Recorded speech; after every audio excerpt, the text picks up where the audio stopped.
آپ دیکھ رہے ہیں کے نیوز ایچ ڈی، میں ہوں حارث علی شاہ گیلانی۔ چلتے ہیں آج کی اہم خبروں کی طرف۔ رخ کریں گے اسلام آباد کا۔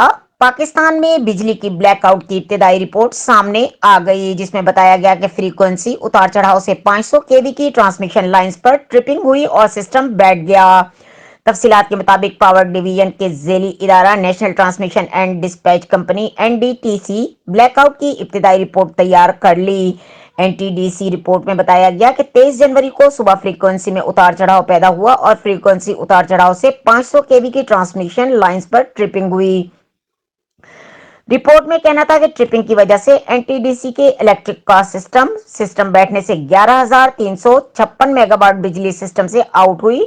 NTDC نے کہا کہ بریک ڈاؤن سے پہلے سسٹم کی فریکوینسی 50 میگا ہرٹز اتار چڑھاؤ کے باعث فریکوینسی اچانک بڑھ کر 57 میگا ہرٹز تک پہنچ گئی اور فریکوینسی اچانک بڑھنے سے سسٹم پر لوڈ اور وولٹیج غیر متوازن ہوا۔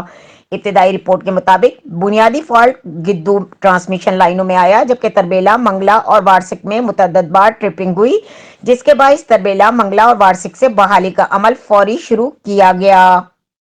مزید خبروں اور اپڈیٹس کے لیے ہمارے ساتھ رہیے گا، تب تک کے لیے اپنا خیال رکھیے گا۔ اللہ حافظ۔